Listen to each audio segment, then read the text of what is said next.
I've got quite a few stories about poo actually. And I got poo in my eye. Oh my god, I forgot about that.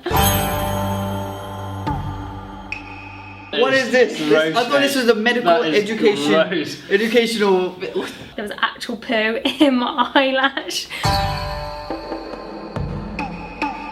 Gemma, what do you think nurses are better than doctors at? Taking bloods. Complete nonsense. Grace, who taught you how to cannulate? You did. Gem of wisdom number 1. Yeah. Actually look for a decent vein. Don't just jump into the first one you see. The bigger the better, you know. That's what she said. Don't take it too slow. It's all about confidence as well. If you go in, You need a bit of force to jab it through the skin and then you can slow down after that. when you can get it in the first time and not drop a single bit of blood, there's a sense of elation about that yes, I've done that perfectly. I consider myself a cannula boss. Man, I'm coming across as a right. No, you come across really modest. No. I can't remember who it was, but one of the F1s was like, oh yeah, I got bleeped to do a cannula, the nurse said she tried, and I went to do it, and there was obviously like some gauze stuck on someone, and they were like, oh, has anyone like tried to cannulate you, where do they go, all this sort of stuff. The patient was like, no, they just came and stuck some gauze on me, and I don't know why. You gotta love a good cannula, but any sort of arterial stab. When you see that The needle starts filling up bright red. fuchsia, it's nearly fuchsia, isn't it? Off fuchsia, yeah. Off fuchsia. Look for off fuchsia blood and you've got arterial. If you're struggling a bit, it looks a bit darker, you're feeling that you're pulling at the needle, it's most likely a venous sample or a mixed sample. Depends how alive the person is, I guess. But Have you ever had one done? On myself? Yeah. Arterial hurts a lot more than venous. Remember when I ABG'd you? Yes. So remember when you ABG'd me and I had a massive bruise here? I remember. Me and my mate on oncology were practicing on each other, and it hurts like hell. whether it's femoral or radial. Don't know if you break yours, and I did an ulnar once. Don't know if you're supposed to. Maybe don't leave that bit in. I had a patient who I got asked to see who was drowsy. You do the ABG and you're actually, because they look like they must have a bad pH. They look like the lactate must be or bad. And then it's normal. And you're just hoping it's really abnormal, because then you've got something to play with. Her CO2 was, I think it was 14, and her oxygen was about 7. And I was like, this is the wrong way around. I can call someone with this. I can call someone with this, yeah? I've got lactate of 7. Any other questions? Didn't think so.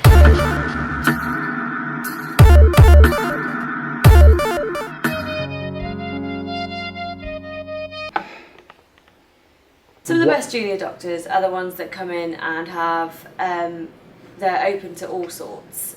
As in, like, they're not scared to get their hands dirty. The fact they're white people's bums. The fact what? They're white people's bums. He flicked it off like that and a little bit of poo just flicked across the room. Yeah.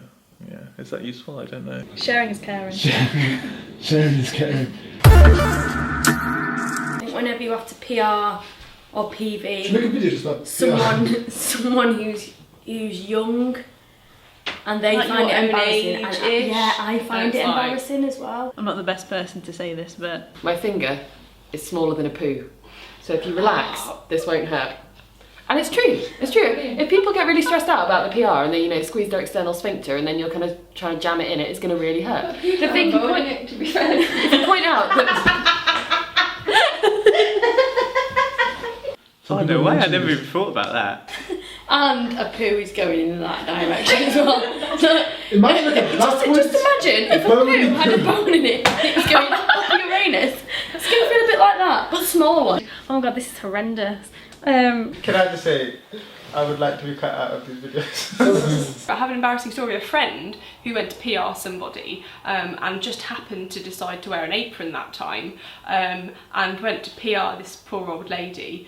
When he withdrew his finger, and it was just everywhere, and he walked out of the bay like, ah! Yeah. Is that useful? I don't know. I suppose what I learned from that is even when you get those really dark moments, you end up learning from it, and later on you can see that actually they really help you in more situations than you realise. Yeah, just give me a second. I'll just That's all right. give a think about that.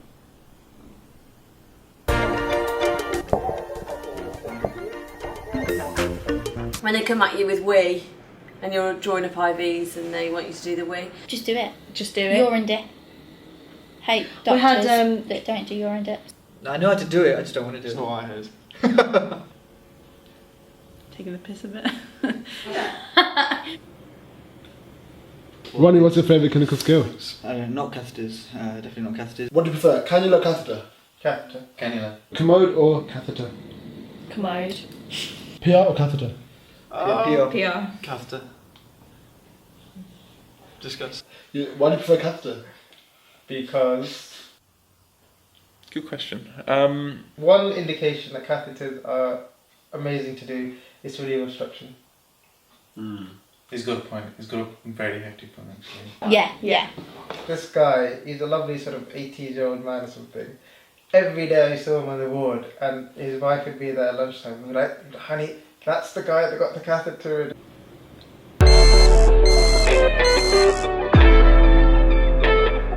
Mike, what's the worst shift you've had? Yeah, it's gonna be the infamous weekend on call.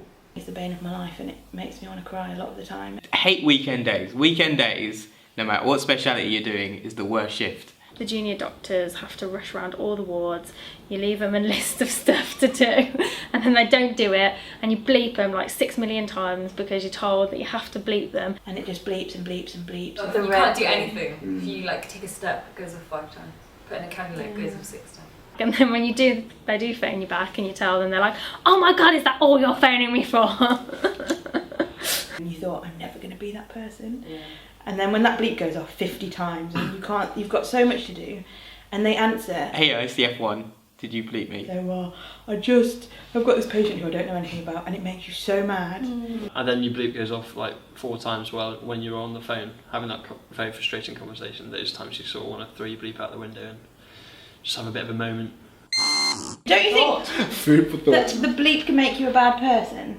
You, yes. I think it's made me. It I think has it's made made you me a horrendous angrier. person, Bleep has ruined my personality. The bleep is the word. On call bleep. But it's better than someone just shouting your name in the hospital. It is that. Omar! Omar! Quick, send the crier for him.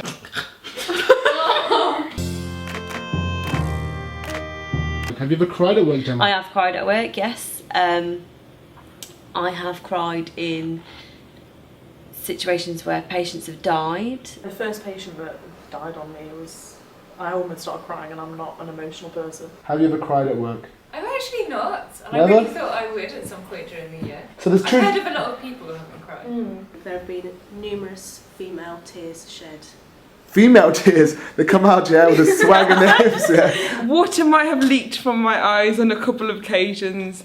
There's another type. There's the internal crying where you kind of well up inside of it. And you feel that emotion, but physical wetness around the eyes doesn't come out. So I've certainly had those moments before, but actual tears, no.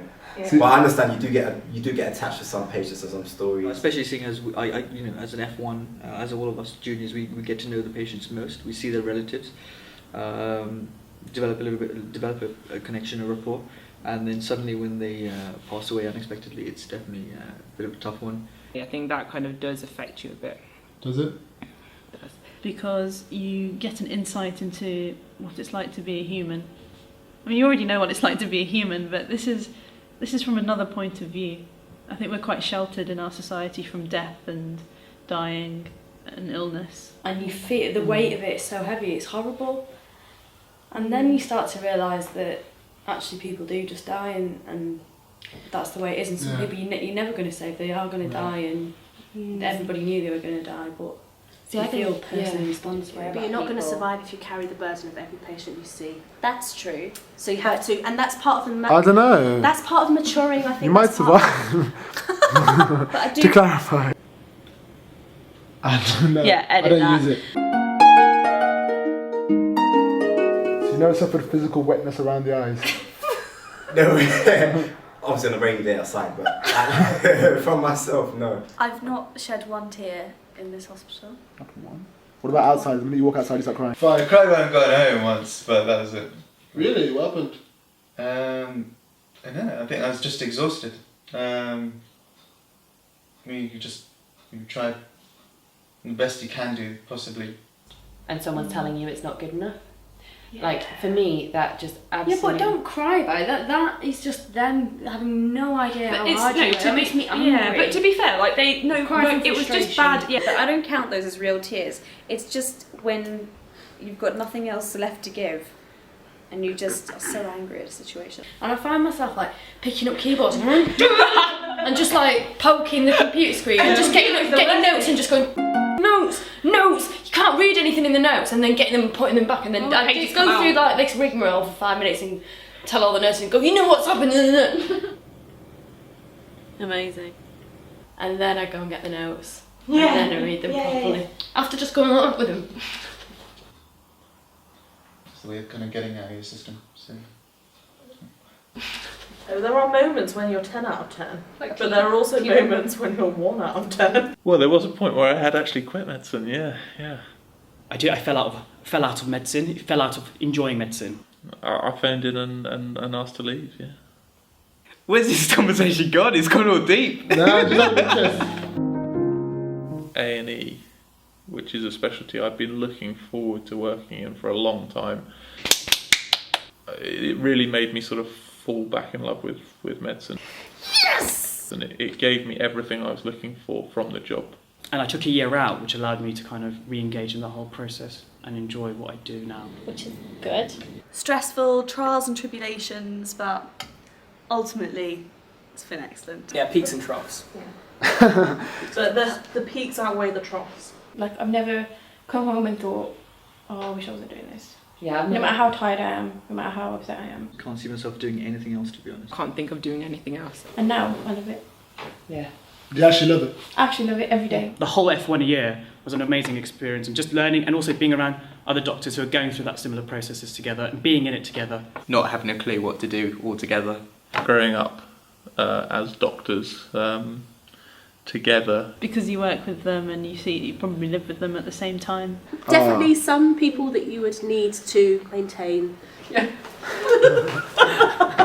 So much love in this team. Don't you think, if you think about how much has changed in the 24 months that we've been doctors? You kind of appreciate how far you've come. I feel I've learned incredible amounts. You can't put it into words necessarily, but you just feel like... privileged to do what I do. And I feel very positive about the whole thing. So.